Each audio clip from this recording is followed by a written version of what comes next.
we'll call this meeting to order at 6:00 p.m. I'll just turn it over to Deputy Superintendent Robinson. Hey, thanks, everybody. So for O Canada this year, or tonight, we're gonna have a different version of it. So if you remember last week, we had a video presentation put together by our Division Indigenous Programming Coordinator, Krista Umble. And when I was looking at her YouTube channel online, I also found a version of her actually singing O Canada. If you remember, she sings in the video we saw last week, has a lovely voice, and she actually recorded a version for schools to use for different occasions of her singing O Canada in Cree. And I thought today would be a great opportunity for us to see and hear that as well. So I've told her in advance, asked her permission. She said, sure, of course. And I told her her phone might be blowing up after this because the recording contracts will come rolling in. But she does a lovely job, and Cheryl Lee is going to play it for us, and we'll stand as we typically would, and we can face the flags, and otherwise it will be on this screen, and we'll hear Krista singing O Canada in Cree. So that's great. Stand right on. I'm singing with her. That's surprise. Canada, Kikeno kitaskino, Sagetoin, Kichawasimisak, Kimamichewak, Manichemwak, Kichiki witeno, Uteochenesku Canada, Kiskitos Kadanan, no Taunan, Kanaway Ka Canada Kitaskinan, Oma, Ka Canada Kitaskinan, Tapway. Awesome. Thank you for that. It was a great idea. So I choose to begin this meeting by recognizing that the Grand Prairie Public School Division is located on the Treaty 8 territory. The traditional Continues. Yeah, it's a traditional and contemporary home of the Cree, Dene, and Métis people, and we're privileged to have the opportunity to live, learn, and lead on this land, and encourage us to use our planning and goal setting to embed the active reconciliation in the division. I printed out our universal guiding principles. Sometimes I wouldn't mess it up like last time.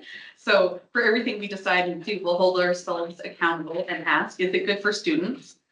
Will it build trust and good relationships? Will it help us improve? Is it a responsible thing to do? And are we being open, honest, and ethical? Looking at the agenda, there was hopefully two things that the board is willing to add. One, and I'm thinking that these both can go at the bottom of the first page, just under G. One is the AMPEX have requested a representative to come on Remembrance Day. And the other one is the board holiday card judges. And I have one other from the Public School Boards Association of Alberta, some new correspondence that came in. I'd just like to make the board aware of.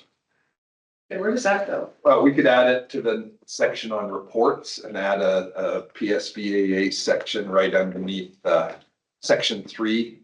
It would be After ASBA? after ASBA. You could do it there. Okay. Is New C. anyone else have any other additions or no? Looking for motion to approve. Trustee Hillette, thank you very much. Any discussion? All those in favor? Perfect. If any trustee has a self-declaration of a conflict of interest, please announce it now. All right. Approval of minutes. I'm looking to approve the minutes of, I don't know the date. October 8th, 2024. Trustee Ouellette. Any discussion? All those in favor? Or business writing from the minutes. Superintendent McDonald. Story.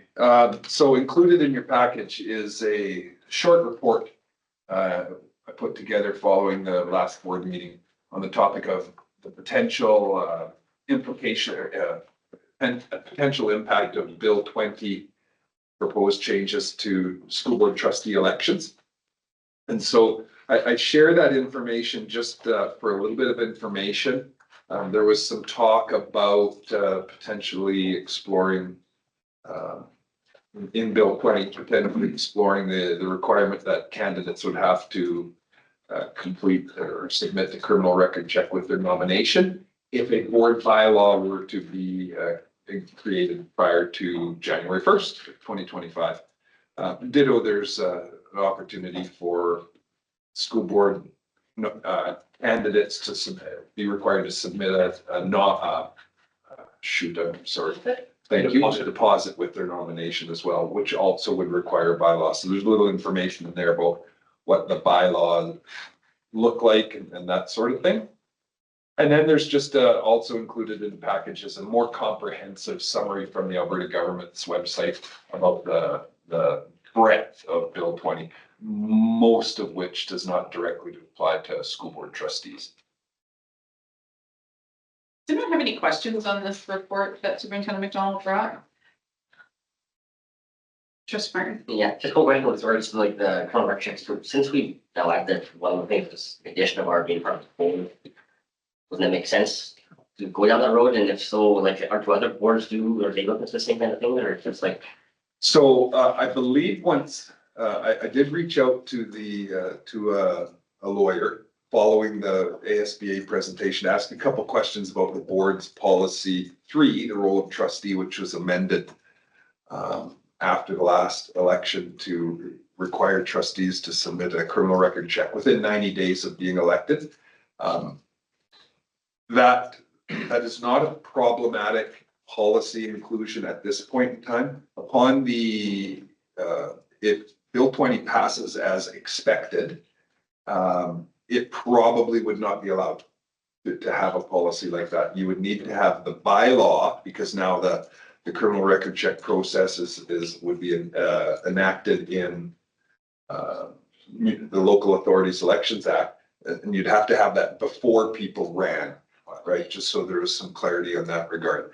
And just to add some clarity, the only requirement that would be included is the provision of a criminal record check. The chief returning officer who receives the nominations would not be assessing whether someone is eligible or ineligible. They would simply say they've submitted a criminal record check. The content of that criminal record check and whether or not that content would be disqualifying would be something for the board to review and then use board policy 6 or the Education Act after. That makes sense? And I'll take some questions on that if that. Wouldn't that, oh, sorry, wouldn't that create problematic down the road to if election's done and they've been elected and then we have to remove them? And if at the end of the day, they did not meet the requirements in the Education Act, they would have to be removed as per the process of the Education Act. So it could. Election? Pardon me? Do we have to buy election after that, or? We would choose whether to or not. Excuse me. I think, sorry, did you have more questions? No, go ahead. I have a question. I was just thinking that unfortunately, the process is what it is, laid out. Most likely going to be laid out in legislation. I mean, it's not passed, so the details might vary, but I think that a candidate has to qualify for the Education Act. That was the same qualifications we currently had, where, you know, if there are certain convictions where if you have those, you're going to be disqualified. That's not changed, and it's not like there was a bunch of people who had those disqualifications. I'm not sure of many examples of that, but I think the fact that they have to present it before might give them pause if they did have one of those convictions on there. I expect. It is a very narrow Window. You can have a lot of information in your criminal record check and still qualify. It is a very narrow. Does it say, sorry, does it say right on the criminal record check what you were convicted of? Yes, it does. It says whatever the criminal code is. And my understanding after watching that ASBA video is that the public will have a. Can you hear us, trustee Cook? Yes, I can. Thank you. Sorry, I had some trouble getting on. Well, you know, Sorry. you're not in Canada, so it's excusable. Thank you for joining us, making the time. Thank you. Thank you. Just to recap, we're discussing the business arising regarding Bill 20. Okay. And specifically, right now, we're talking about, you know, kind of the words around what a bylaw creation might look like, or what the process might look like to require criminal record checks for candidates who might run in a future election. Okay, thank you. Trustee Olet, I think you mentioned you had another. Oh, yes, on the deposit, it would be a non-refundable deposit, and how much would it be? Those are all questions. Yeah, I don't know. Oh, I don't know There's no those rule. details.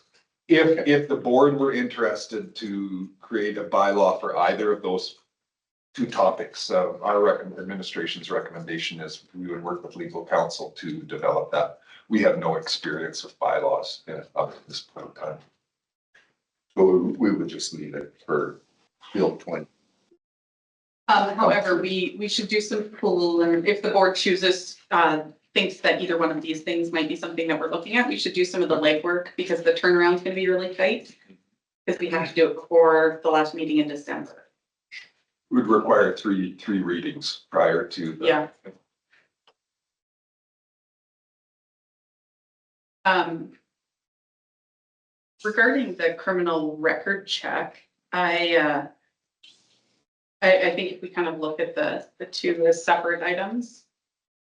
Is there any more information that we would want before we made a decision on whether we would want to require that or have administration look at creating a bylaw to help us create that? Is there anything else that you guys might be interested in learning about it or reading or? I don't think so. Trustee Cook, I don't know if you missed part of the conversation, but if you had anything else. No, I mean, I've thought about sort of the risk versus benefits of criminal record checks, and I quite frankly, I don't have a problem with them.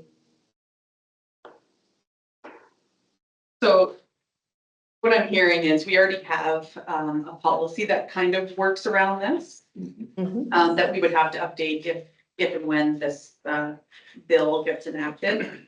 So is board's will that we have administration start exploring a bylaw to require criminal record checks for the next and future elections? Think so, So we're not making a decision, but we'll start, well, the process. start looking at. We can certainly reach out to legal counsel and get some background information, perhaps even a draft bylaw. I expect that it's not a multi-page document. Chris, or sorry, trustee Jonathan, did you have a question? No, I think that makes sense. Yeah, let's, I guess, see what the draft back has and maybe we can go from there.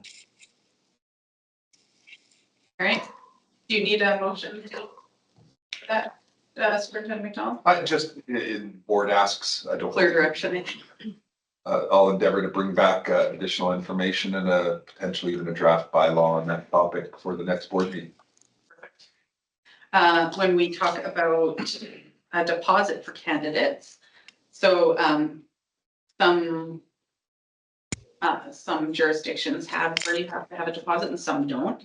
I don't know what the other local jurisdictions might be doing or might not, but does anyone have any questions around the deposits?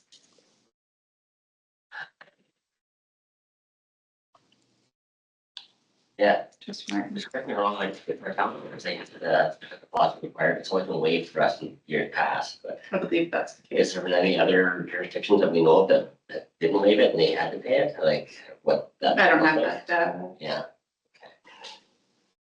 I don't think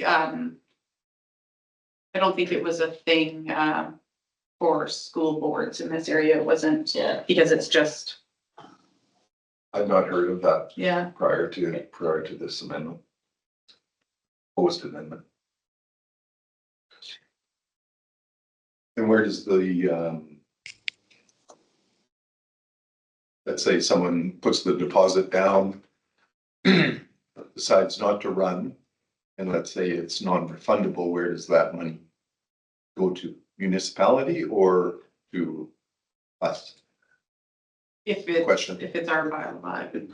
Good question. My assumption would be the deposit would be collected on behalf of the school division to offset some of the election costs, but I'm not sure if that's permitted or not.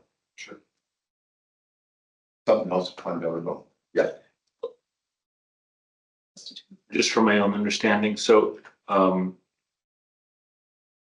if it's proclaimed, we wouldn't be required to have a bylaw like that. It would just give us the capability to have a bylaw like that. For clarification, we're not required to, but we have the opportunity to. Gives us the opportunity to. Yeah. Okay.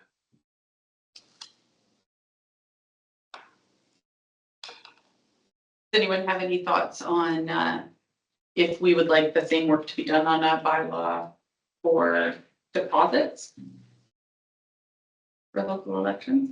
And maybe some indication of if other local boards are doing the same thing or not doing the same thing, just Trustee Cook? Why not? I mean, you know, the team is already looking at it, so why not add that in? It wouldn't be especially onerous for administration, I guess it would be helpful information. I've got a meeting on Friday with representatives of colleagues from each of the other two school divisions. I can ask that. That's the will of the board? Yes. Yes. All right. Thanks for that information, Superintendent. Thank you. Very welcome. Also included in that package is another request for any topics for a professional winter, for a proposed winter professional learning retreat. We talked about it briefly at the last board meeting and gave some opportunity for reflection. Is there anything particular that trustees are interested to learn about? We can endeavor to develop it and or contract with a consultant to come in and facilitate a session on any topic that is of interest to the trustees. Does anyone have any thoughts since our last meeting on that? I couldn't think of any. Just, sorry, I'm just trying to find it. Did you find your laptop? I have my laptop. Okay.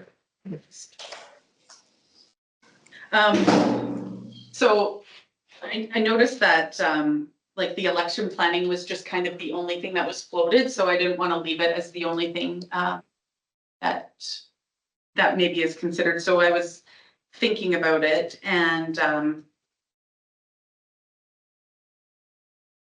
I had some thoughts and I'm not advocating for any of these, but if any of these sound like something that you guys might agree with. But, I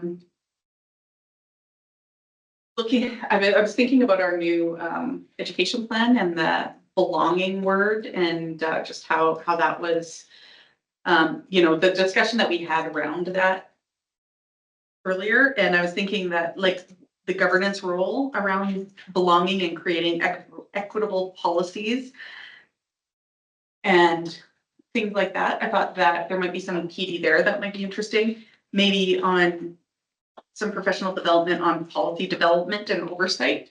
I think that we have a lot of really good policies, but every once in a while we realize that, you know, there's a wider lens to look at. So I thought that might be interesting. Or maybe trustee ethics and accountability. I don't think we've done much on that particular topic. So if it was, I was trying to think of the stuff we've done PD on it in the last, like as a group collectively in the last 4 years, and maybe some things for our role that we're missing. So Could you state that third topic again, please?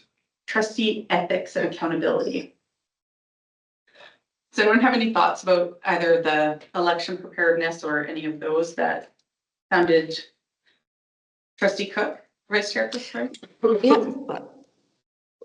Well, I do think election readiness is obviously timely, but I don't think it would hurt us to spend some time on the policy development and review topic. I like that. I think we can all benefit from further understanding.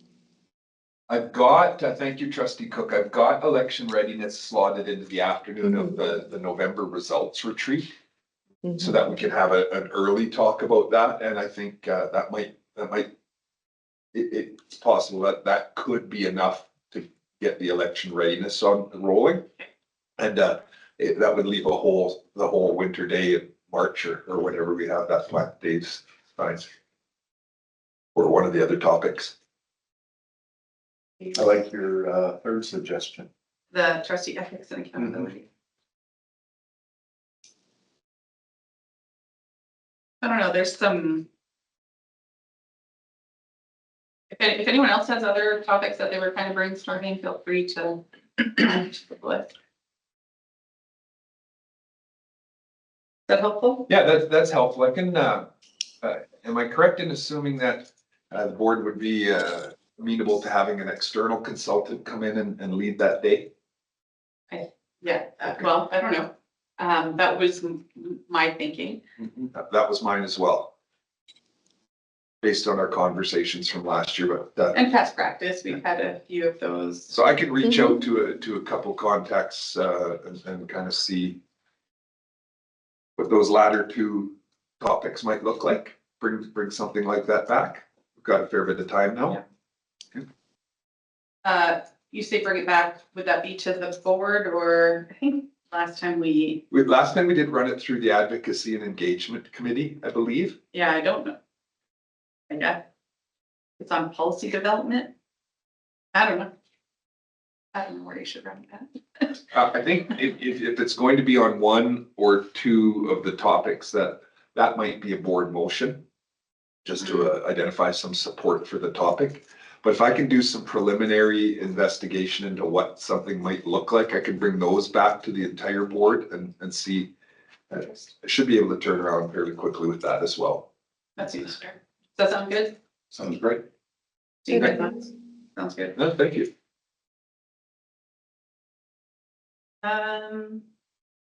Board chair report, I did not have anything to report, so we'll move to Trustee Buziak, is not at the meeting tonight, Trustee or Vice Chair Cook. He did send his report for zone 1. I don't know if you'd prefer to give his notes or your notes, or I can read what he reported. Up to you.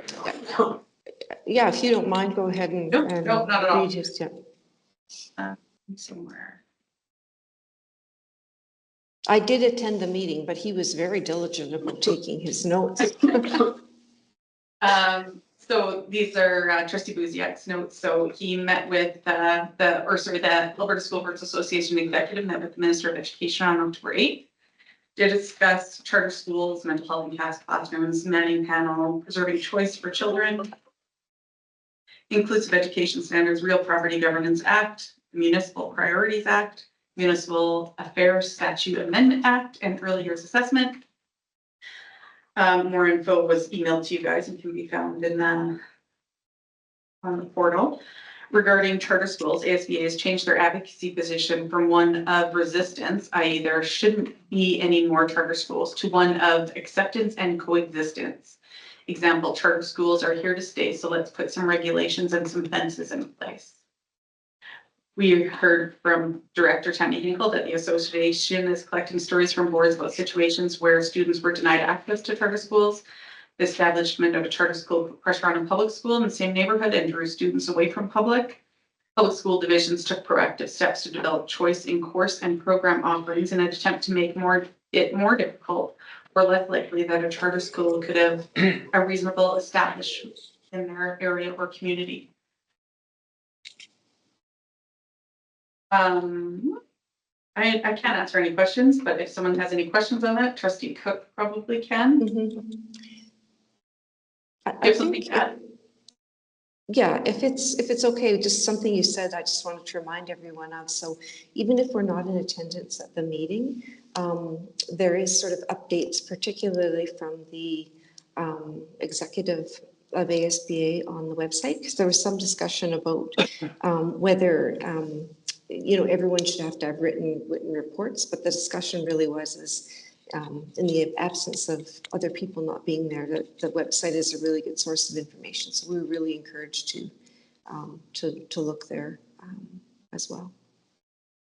Yeah, fair point. And actually, it's a new website. I don't know if any of you have gone to it since the change has been made, but it seems a bit easier to navigate. I went on there to watch that Bill 20 webinar.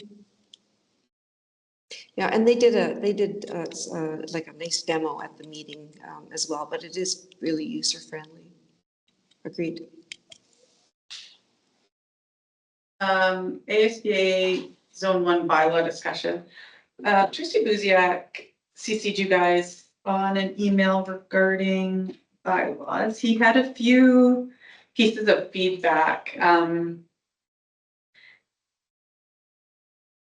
Some of the stuff that he mentioned in his email, because I was on the bylaw committee, I have a little bit of background on some of them where he's saying, we should change these words from this to this. And at least in one of the cases, it was copied straight from ASBA's bylaws. We can't really do that. And there's a few clerical errors that he has in there, and there's a motion to correct all of those clerical errors that's separate. So I'll definitely bring those forward to make sure those are corrected as part of that motion. He had a few wording suggestions here.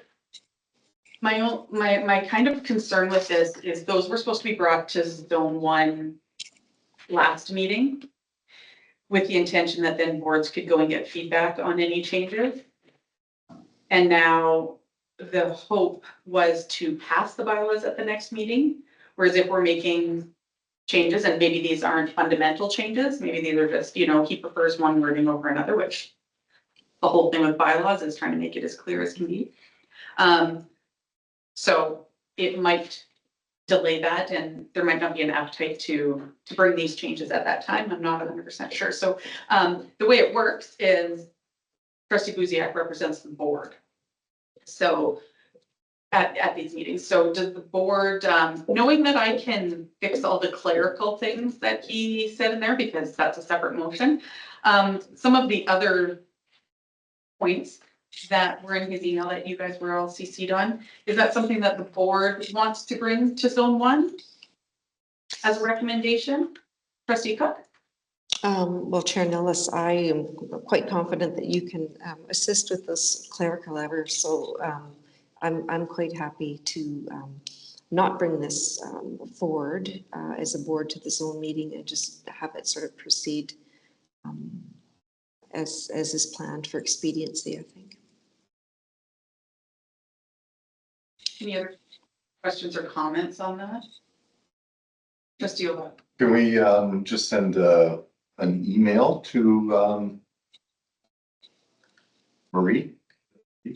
She's the chair. Yeah, on our suggestions.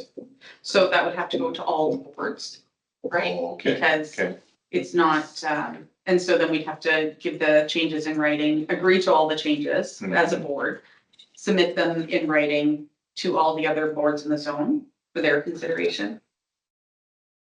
Well, except for the clerical ones, if you guys are okay with that, I think those can easily be fixed. The other ones were a little bit of wording that he felt wasn't quite clear enough, and maybe, I know for sure one of them we can't change, but the other one, maybe there's some clarity that could be, but unless the board feels like bringing that to the meeting and then having discussion around it, I'm not sure.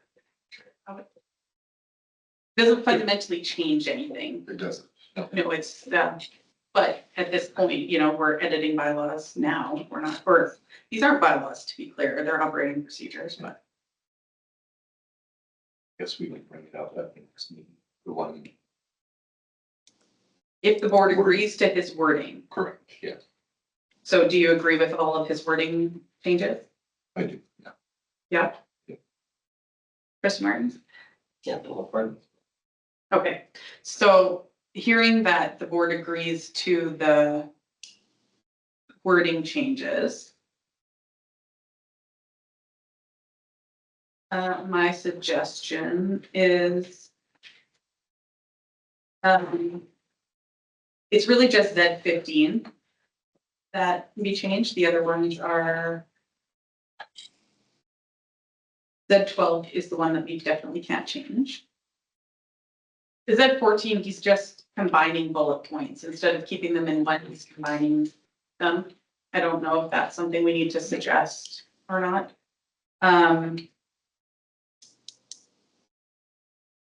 Z8 might be an easy one.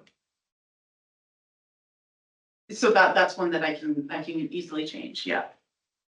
But Z15 is the one where, and I'm a little hesitant to change this. If the board agrees, the board agrees, but there was a lot of discussion about this at the zone meeting. And then it was brought back to the zone. I think Ray's suggestions make sense, but the fact that when the operating procedures committee brought it there in the first place, there was a lot of discussion.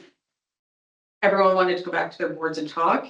Then they came back to the zone and with the suggestions and nobody else had any changes. So I'm a little bit hesitant to do it, but what we could do is we could set this Z15 as a recommendation.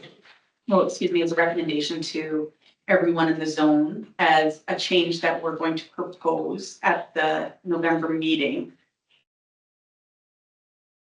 And then we can deal with it at the November meeting.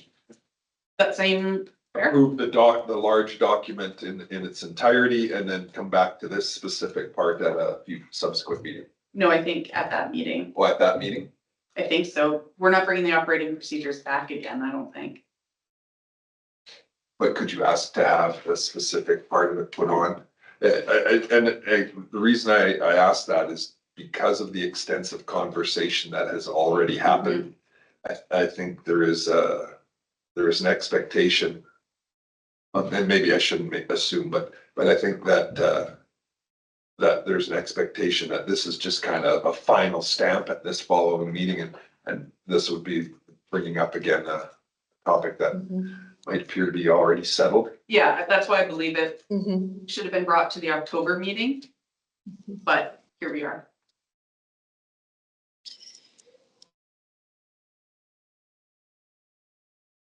Looking for direction from the board on this.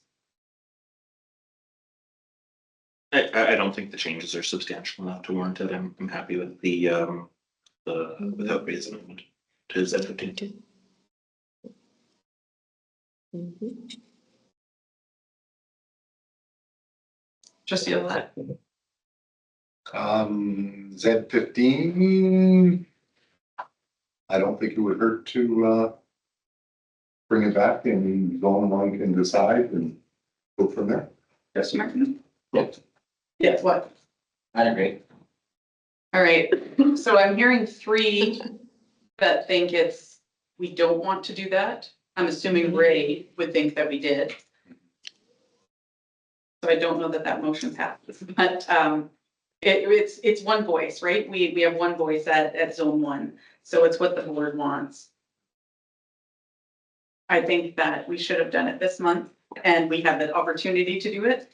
The bylaws were sent before. The discussions happened at multiple meetings at zone 1. And yeah, It's a little too. I think it's a little bit too late and I don't think it's changing anything. Let's just make it a little bit more clear. It is making it more clear.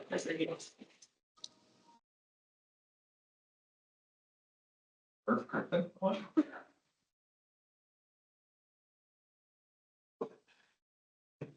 Sorry.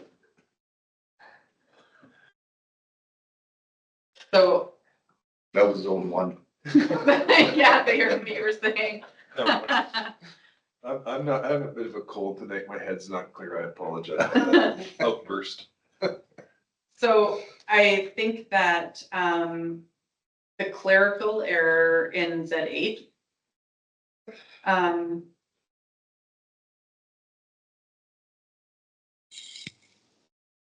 and Z12 has to stay. So I think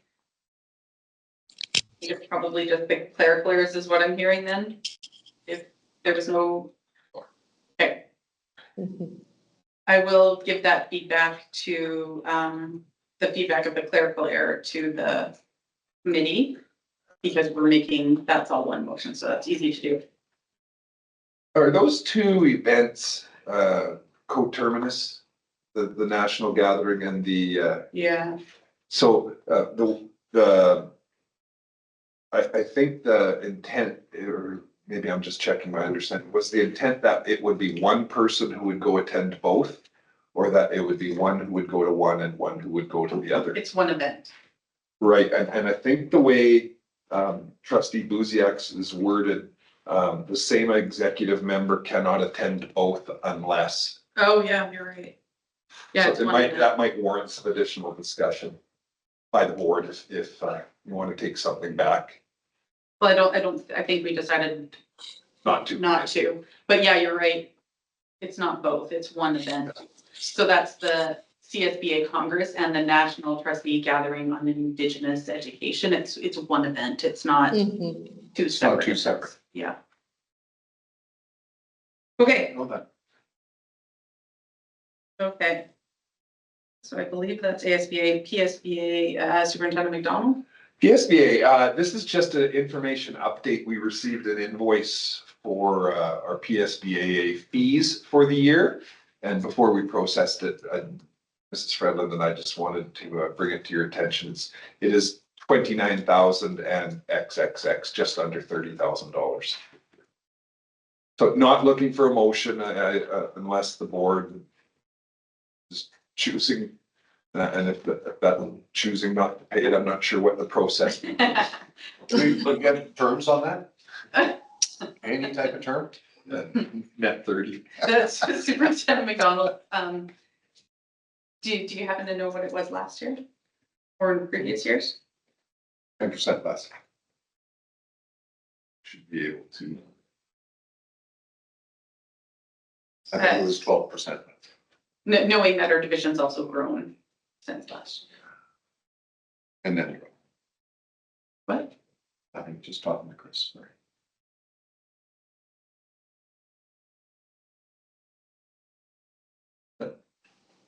Okay. Do you find it? I guess I was just wondering if it was comparable. Maybe that's an easier question to answer. Yeah, I don't have it. She's telling me 3.5 seconds. 5 seconds. Yeah, I apologize for not being prepared for that question.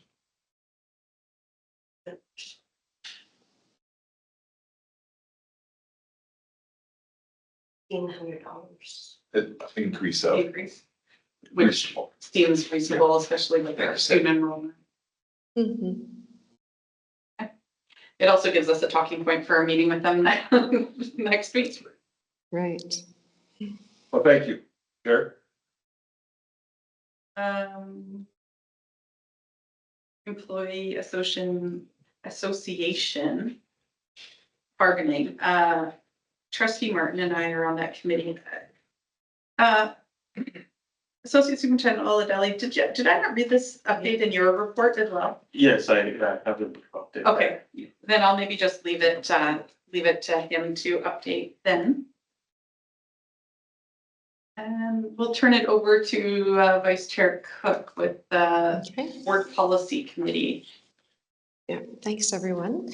So we had a virtual meeting today, October 22nd, and as noted in your package, there are 3 policies that I'm looking for the board to approve. It was myself, Trustee Johnson, Superintendent McDonald, and Mrs. Fredlund that attended the meeting, and I'm just going to thank Chris, Trustee Johnson right now for helping me at that meeting and this one in case I lose connectivity. So in your board packages, we're starting with board policy number 7, which relates to board operations.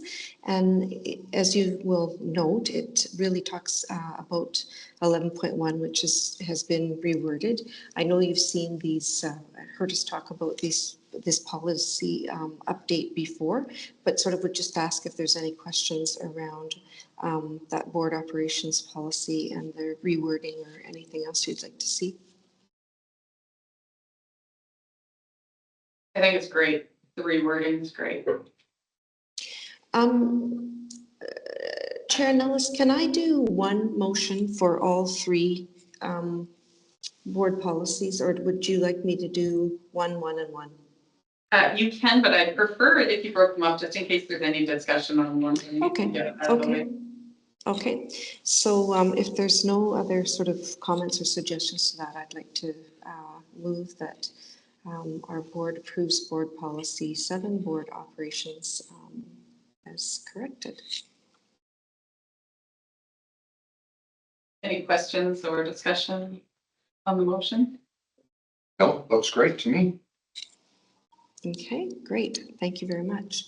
Call the question, all in favor? Sorry. You know, it's just like not being there is, yeah, sorry. I apologize. Did you need to make an actual motion? Change policy. Did she actually?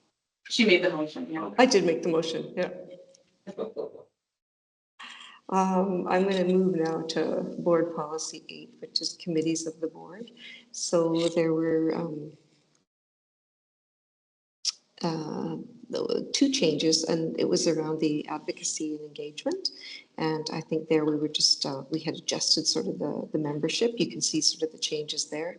And just wondered if there was any sort of further comments or clarification that you needed from us.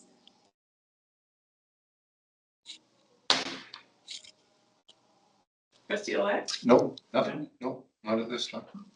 Okay, all right. If not, then I would like to make a motion that board policy number 8, which is committees of the board, and in particular the update around advocacy engagement committee, be approved. Discussion? All those in favor? Perfect. Great. And finally, the last board policy that I'm looking for approval is around our Grand Prairie Public School Division school closures. We have made some sort of added changes or wording changes. As you can see, under 2.4, we added building conditions. Under 3.2, we tightened up some wording. Under 4.2.2, we sort of adjusted the wording to city council because we do have only one city council to be accountable for, and then a couple more edits in 4.4 and 4.5. So just before I make a motion, just ask if there are any questions or clarification about those suggested changes in that motion or that policy, pardon me. Not seeing any here, Trustee Cook. Okay, thank you. So if not, then I would like to move that board policy 17, the Grand Prairie Public School Division school closure policy be approved as suggested, as the edits are suggested. Any discussion or questions? All right, call question, all in favor? Perfect. Good. Two other things, if I just might add, and that would be you can expect to hear from us around board policy 13, just a little teaser. That policy relates to the appeals regarding teacher transfers. And so we have gotten some legal advice on that policy, and so we'll be presenting that for discussion at our next meeting. And the other conversation we wanted to share with you is around building a work plan for our policy review. I think the practice has been for us to just cycle through sort of our policies, and we'd had some discussion about whether we should be looking at them chronologically, looking at them sort of when last reviewed or updated. So I think what we would like to sort of suggest is that we would basically cycle through the policies, and then if we need to, we would adjust as we've done sort of in the past if we need to pull one or look at one sort of urgent significance, we would do that. And what I would just tell you is that our next policies for review that our committee would be looking at is 20, and then we would be starting again with 1. And I think sort of our discussion at the meeting was those 2 really are sort of priority policies, so it kind of makes sense that we're going to look at sort of going through them chronologically. So certainly I'm open for any feedback, but that sort of is where we're thinking the policy review should occur. Thanks for that update. Is there any questions? That sounds good. Thanks for that, Trustee Cook. Thank you. Trustee Martin, Education Foundation Committee meeting. Yes, we said our last meeting, we decided we put together a group to reduce what we're doing for new executive director. Interviews are taking place this week, and we have a date for the Strive for Excellence, which is December 3rd. There'll be some meetings, some invite sent out as we solidify plans, but it'll be December 3rd, and we'll get the call.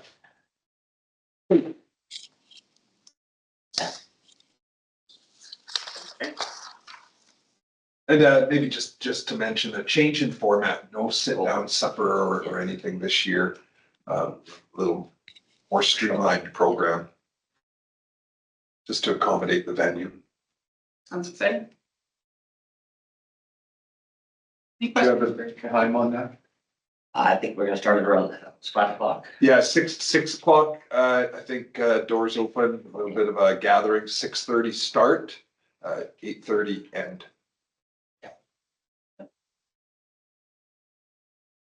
Perfect. Trustee Martin. School council year-end updates. So we had year-end reports from Crystal Park School, Grand Prairie Christian School, and Ivy Macklin School. They're there for information. Is there any questions on those reports? Hearing none. Individual trustee report. I'll start with you. Could we get into the two? Into the two just first? So we don't forget them. I think I would forget. No, I do not with that binder at your. I know. So the first one was Annabette's. Did you want to speak to it, Mrs. Fredlund? We were contacted by the Annabelle to see who would be, if any of our trustees would be interested in laying a wreath at Cemetery on the 11th. I'm seeing a hand from your vice chair. You'd be willing? Yes. Perfect. Okay, well, that's done and done then. Thank you for that, Vice Chair. We also have the board holiday card judges. The judging is going to be opening on November 5th and closing on November 15th, if I have my dates right. You're looking for 4 people? 3 to 4. 3 to 4 volunteers. It's going to be virtual or in person? It's going to be virtual. Is there anyone? Oh, Trustee Cook's hands back up again. Trustee Johnston. Anyone else? Yeah, I've done the last couple of years, I enjoy it, but if anybody else hasn't done it, wants to, it's. No, go ahead. I've done it a few years. Trustee Martin, there we go, that's true. What was the theme this year? Some joy, great, yeah. And it's the high school students, so it should be good, some good artwork. It's fun. Now, trustee roundtable, trustee Martin, I'll start with you. I will be at meeting on Friday. I'll be able to move stuff around. Student advisory. Oh, fantastic. Thank I'll you. be here.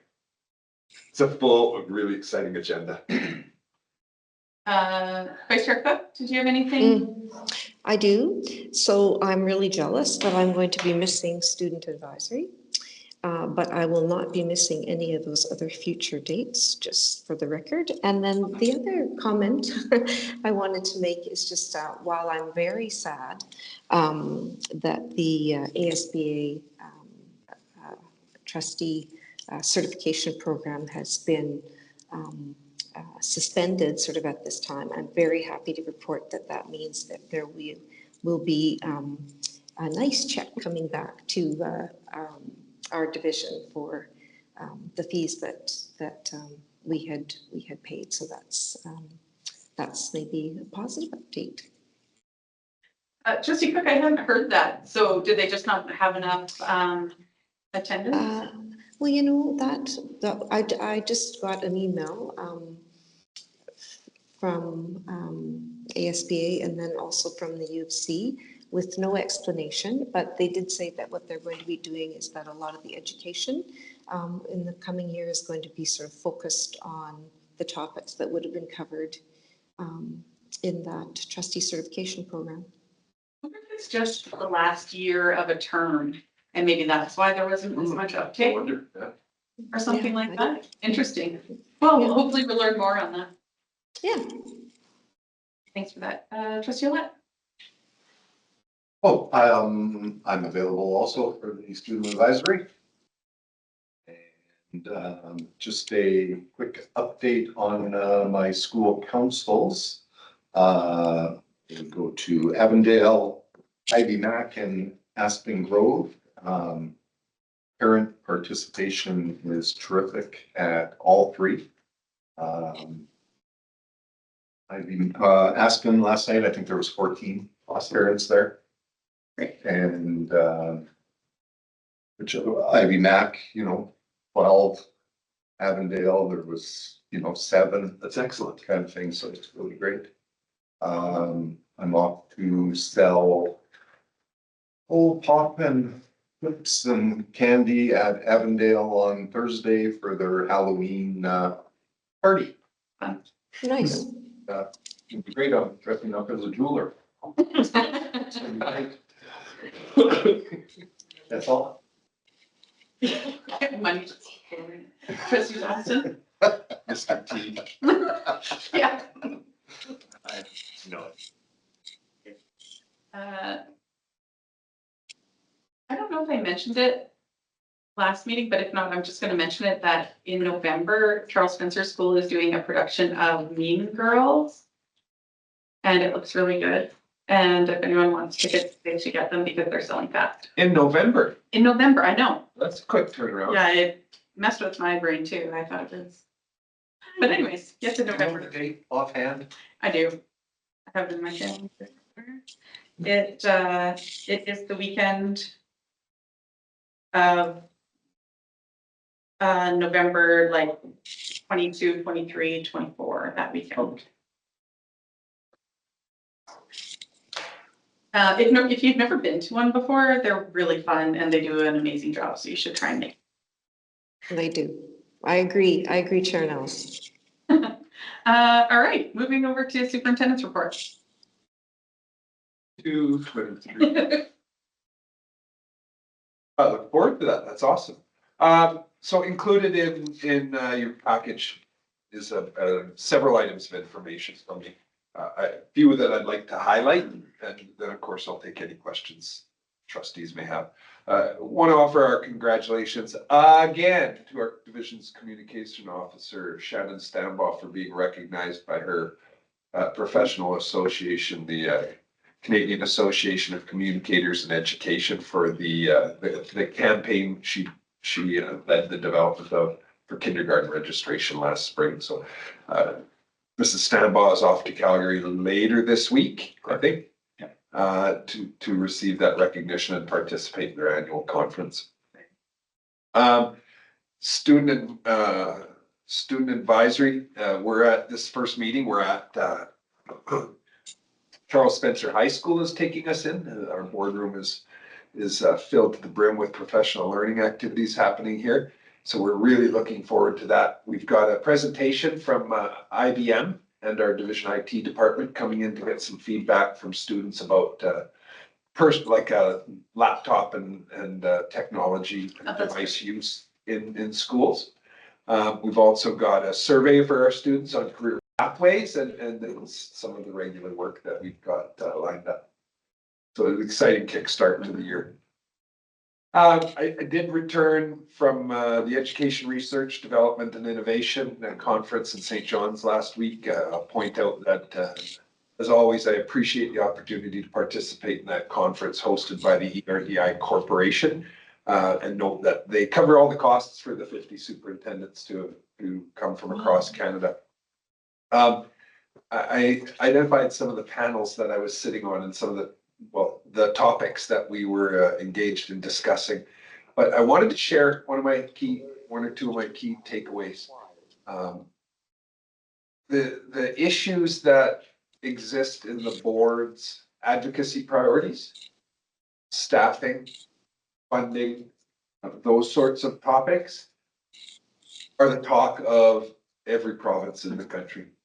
That staffing challenges was and the impact it has on school division operations was a really consistent theme, and we had the opportunity to share a variety of different approaches that boards are taking to address that. But while the issues that we find ourselves at the board level or operationally talking about quite frequently are the same as others that exist across the province, or across the country rather. Not all the things that are common to other provinces existed or things we're experiencing either. Not all of our challenges, not all of the other challenges faced by other provinces are faced by us. It was very affirming that when we're engaged in those conversations, and I can share about some of the work that our teachers and our system leaders have done over the last few years, the Indigenous programming, the development that's ongoing with the Indigenous programming framework, the development of the optimum learning framework and its companion document on planning, the work our teachers just finished up, their elementary report card development, and the development of both a teacher guide and a parent guide, were things that many of my colleagues took note of. And so I really felt quite affirmed by the work of those who are in our division.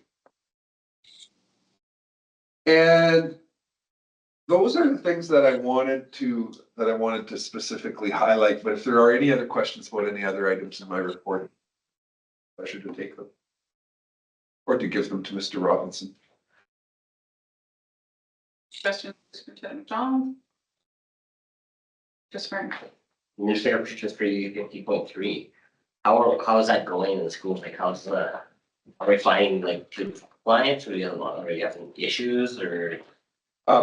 Mostly, yes. The development of this document has been informed by the work of our principals who are reporting on their experience in the schools. It is very well received. I think it's, Deputy Superintendent Robinson and I were talking earlier today about it. He used the phrase, this AP reflects good practice. It reflects what's going on in the schools, and by and large, it's rolling out fairly well. In some places, there are some management issues as schools grapple with how they're going to establish their own rules for the time between classes, at lunch and that sort of thing. This is a topic that we will discuss with students on Friday at Student Advisory. Each of our TTLC, Teacher Trustee Liaison Committee representatives are bringing information back to the TTLC meeting next week as well. So we'll get a chance to hear that. We know it's not without some teacher management challenges. But by and large, I think the feedback I've heard, and you can jump in if you have any additional details, Mr. Robinson, really well received so far. Oh, I appreciate that. All good. Yeah. You'll see K-8 schools, typically the implementation of the AP is consistent with what practice was, and for the high schools for the most part as well. As Superintendent McDonald said, there's always implementation challenges, typically person dependent, and that's what schools are working through, by and large successful, and students describe it that way as well. Okay. Thank you. That's just. Has there been any feedback from parents on it? I remember one of our biggest concerns was making sure communication, like parents being able to get a hold of their students and stuff like that for their kids. Have we had any feedback from parents, either positive or negative in response to it? None that I am aware of, and that's, I think, a fairly common response across divisions as I've talked with peers. It just seems to be going very well from a parent perspective as well. I've been asking at my school council meetings counseling, and one story that stuck out to me because it just wasn't something I thought of, was a parent whose son was struggling to make friends, and he didn't have a cell phone, and everyone else had a cell phone last year, and so they were all on their cell phones. And he was struggling to make connections, and now because no one had a cell phone, they were being more social and playing together. Oh, He mentioned that to his mom as a plus, and I thought for a young man to see that as kind of the great equalizer is what he called it to his mom. Although I've heard some positive stories at parent council meetings, that's the one that I thought that kind of packed the most punch to me anyway. But yeah, you should ask at your parent council meetings because It came up. it's interesting to hear the stories. Did it come up positively or they missed it? Not really, yeah, they were just talking about the implementation and the rollout and how it's Okay. going, and overall it's pretty smooth. Yeah, it's, Is it consistent between different schools? Like, I know you said like the challenges like between classes or at lunch. Like, is it, how consistent is it, I guess, like whether the students would have access to their devices like in between classes versus just I'll during let lunch? James speak to that one. There's not a consistent approach necessarily, but the expectation is that whatever the school designs as their approach is the one that everybody has to follow. So our two high schools actually have a different approach. One of them requires devices to be away at all times, and the other one allows for lunch and break utilization of them. What is consistent is that class time is distraction free and not interrupted. So they take those off opportunities a little differently, but the class time is consistent across our system. Yeah, I guess I could ask the school councils as well, but do you have a sense like the variations school to school, was that I guess were those variations decided kind of in consultation with the parents at all, or? Typically with staff, I think it's probably, but because most of the schools are, especially our K to 8 schools, already have practice in place, and that was something that staff would do. Kind of, we also called it today when we were talking a common sense approach to managing distraction-free environments, and our high schools would have had some practice with policy and would have had some practice with staff, but I think the implementation is probably the most challenging with our grade 9, 10, 11, and 12 students. Yeah. And even that is by and large not so challenging. Not such a big challenge. It is. Yeah. People understand. Interesting Students, point. Parents and staff. Interesting point you made, that I just want to highlight. For most of our schools, there's not a significant difference what the rules were last year. Yeah. Right? And those rules by and large did go through were developed in consultation with school councils. So that makes sense, yeah.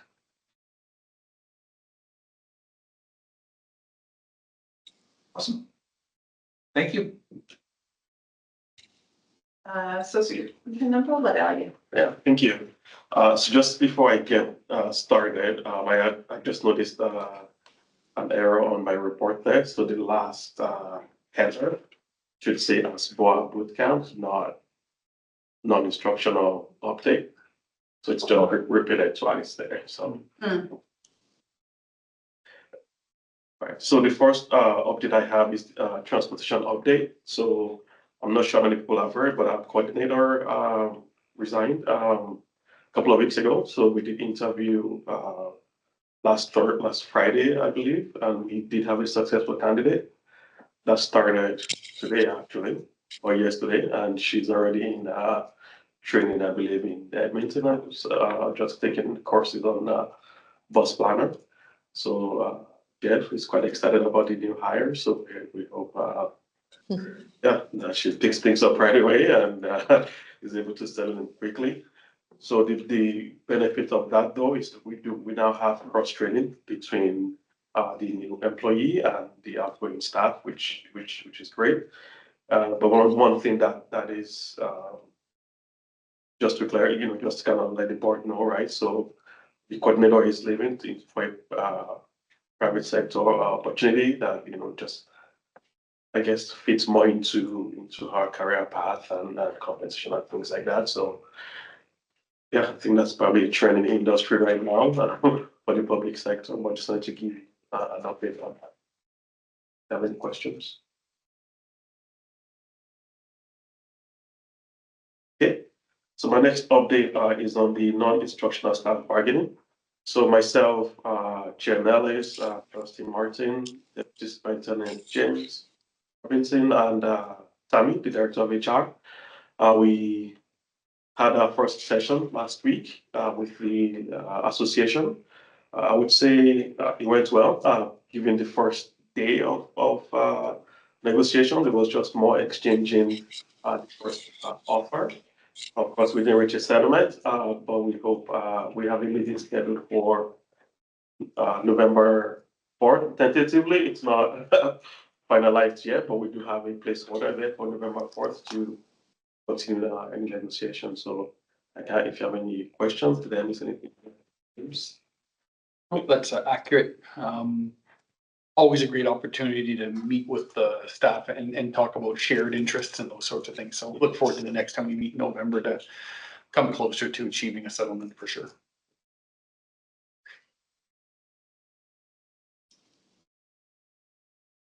Do you know when you're gonna firm up that date?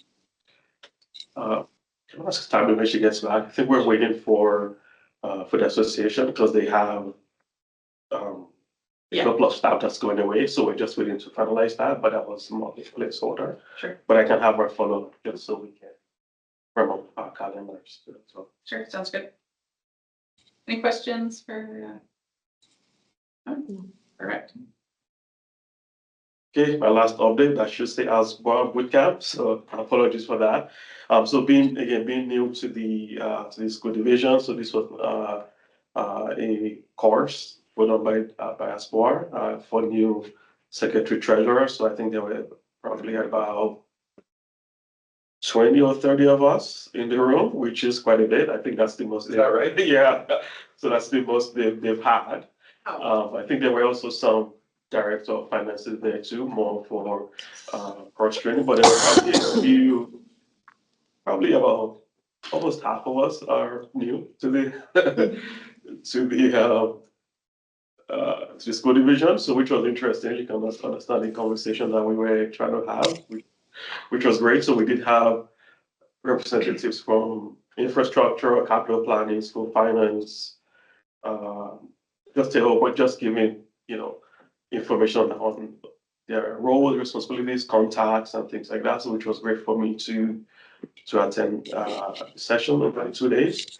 And I don't want to say lots of work coming up, but I think a few questions, it's more questions to ask about current processes and how, just to get more understanding and things like that. So which is great. Is there going to be an opportunity for ASBOA to follow up again, given the fact that we heard of the? Yeah, that's the impression that I got. Yeah. Right, so that's probably something they might expand. There's a session in December, that's a leadership conference, 9 and 10. Yeah. I think there's another opportunity to again have more sharing happening there. So it's quite interesting just having lots of new faces. Yeah. So, yeah, so that's my update. One question, where were the new people? What kind of job did they have before? Where did they? Yeah, I mean, most of them were already maybe in the school division, the ones that I spoke with, but not necessarily, I just like, In the senior role? not necessarily the senior role. Okay, Right, so, but the trend that I did get was, took a while to get it to actually fill the position, right? So that's the trend, I guess. It's kind of interesting because I talk about my local government background and everyone wants to talk about, have a question about that, but yeah, that's okay, well, interesting. I imagine it's tricky with some of those rural boards that are a bit smaller or some of those things would add complexities to finding the right candidate. But that's an incredible number, so thank you for that update. Any other questions for Associate Superintendent? New business, trustee professional learning and sharing. So I attended the speaker's corner last night. I think I was the only one there. It was interesting, and I see it's already on the website, but it was on how culturally responsive governance and leadership and education impacts student learning. It was really interesting. It was by Dr. Wilton. She's spoken before at an ASBA conference. I remember seeing her around, but, it was kind of, talking about making sure that we're including our different communities in setting, setting policies and procedures and not just when there's a problem. It talked about making sure our communities involved in any way they can and making sure that one of the things that she said that was interesting and just made me think a little bit is, when we're talking about the achievement gap with our First Nations, Métis and Inuit students, are we using the right tools to assess them in a way that's culturally safe and responsive, which was just something I hadn't really thought of before. So just as a probing question on that, and just making sure that you're sharing power and not hoarding the knowledge or the power when making decisions. So anyways, it's on the ASBA website if it is of interest to you. And it was interesting. Does anyone else have anything else for us to be professional learning and sharing? Yeah. Okay. Upcoming dates and events. Public School Boards Association of Alberta Executive Meeting is meeting with the board next week. Just raise your hand if you're in attendance at that meeting. Trustee Martin, okay.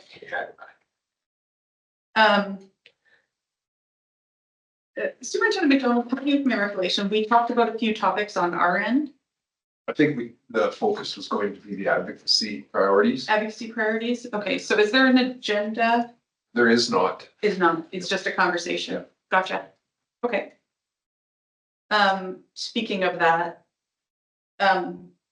will we just use our notes from before? Because my guess is you probably don't have that available. By Tuesday, I will. By Tuesday, you will. Okay, great. And that Okay, meeting is still at 10 a.m., right? yes. On the 29th, okay. So just the three of us? I'm not sure about trustee Boozy yet, but All right. yeah, so Vice Chair, trustee Okay. Olet, myself, Superintendent McDonald.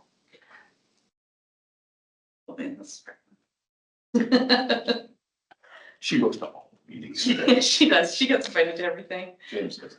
No, she needs something. So we had some correspondence. It was a letter from Livingston Range School Division to the Minister of Education. It was an interesting letter regarding the teacher. Oh goodness, I should have had this in front of me, but The Alberta teaching professional thank you. Thank you. That's what it was about. It was in there for our information. Figured to have a way to end this meeting, but I'm not seeing any other actions. No, except for implementing. Yeah, except enough for information, but just looking at the end of this new agenda, I guess that's the end of it. I just get to the end now, guys. I didn't have any. She just put a guitar down and walked off stage. Yeah. Yeah, yes, just mic drop. Exactly. Thank you, Mrs. Fedlin. Okay, well, that is it. So we'll call this meeting adjourned at 7:14 p.m. Thanks for attending us.